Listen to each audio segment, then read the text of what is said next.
So I'm using this channel to journal my journey toward earning completely online through a systematized process, something scalable that can allow me to work and travel anywhere as a solopreneur. So I'm working by myself pretty much totally. And I, in my last video, spoke about how I was really for the last month struggling to focus. Motivation was dropping. And that can just happen sometimes when you work by yourself. You have got to keep your finger on the pulse when that's happening. Sometimes it's not ideal just to keep pushing through, trying harder, flagellating yourself, telling yourself that you're lazy so-and-so and whatever. It may be that you need to change location where you're working. You might need to take a break.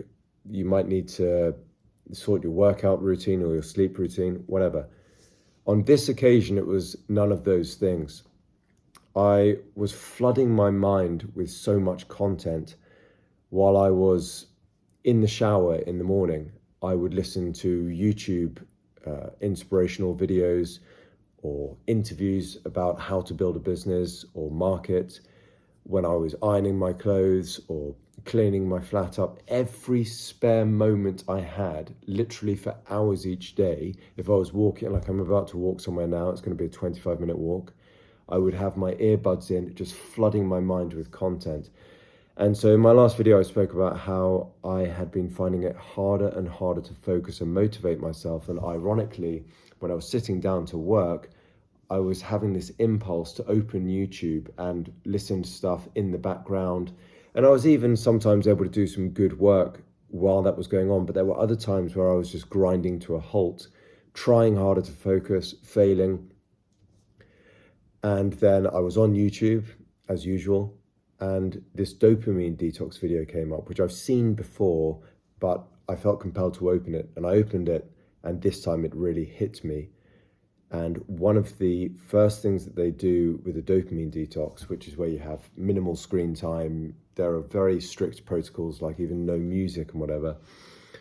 But one thing that really hit me was this guy said, turn off your YouTube suggested videos, no automatic plays into the next video, and basically drop your screen time. And I thought, goodness me, I am doing the complete opposite. I am flooding my mind with YouTube all the time and trying to learn and cram more information into my mind. And so in my last video, I said that I was going to drop that radically down as much as I could. And it's my second day doing it. And I've got to say already, I've had a much more productive day.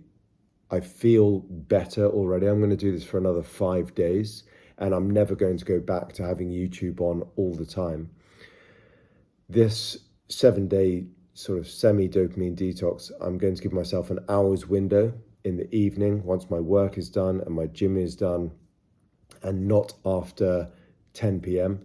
I'm going to give myself an hour's window to do whatever I want, watch boxing interviews. I'm a big boxing fan.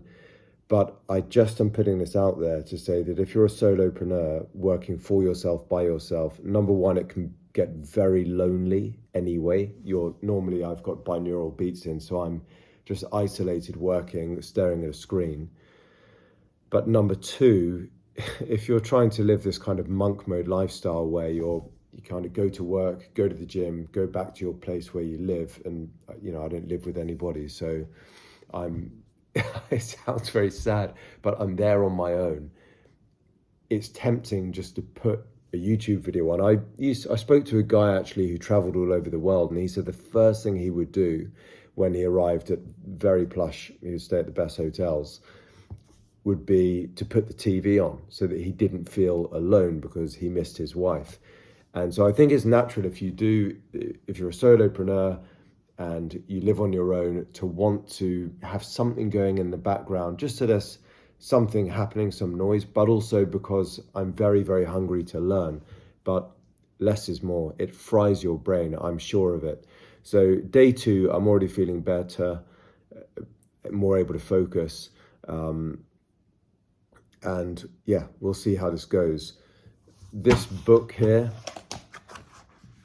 Do It Today, is wow, everything I've been struggling with, he's literally describing it to the T. Just a brilliant guy, Darius Faroo. Very, very appreciative for his work. It's straight to the point, concise, applicable, uplifting, because you can relate to the guy. I guess he works for himself as well, the way he talks. But yeah, I think that's all that I've got to say. It's Monday. I've had a much better day compared to last week. The other thing that's shifted, and this is off topic, is that I listened to a guy talk about self-image. This was back when I was YouTube binging. So there is some upside to it, but there's a bigger downside if you're listening to too much. He was talking about self-image and how massive that is, massively important. Now, a few years ago, if I heard that, I wouldn't have thought too much of it, but it's incredibly important. There's a book called Psycho-Cybernetics, and there are other books I've read since, psychology books, which talk about the importance of how you see yourself. Do you really like yourself? Do you care about yourself?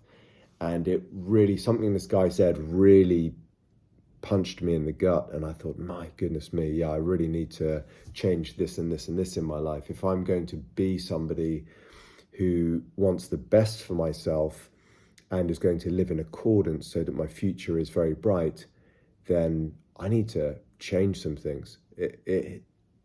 I've not really ever felt like this. It's motivation comes and goes, but this has been like a fundamental shift, and I'm trying to really think about what has caused it. I think it's the long-term,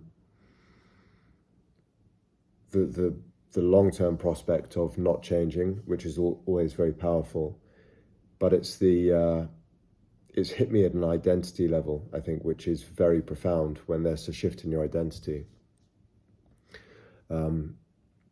Yeah, it's very, very important. One of Jordan Peterson's rules in 12 Rules for Life is treat yourself as if you're somebody worth looking after. And that is profoundly important.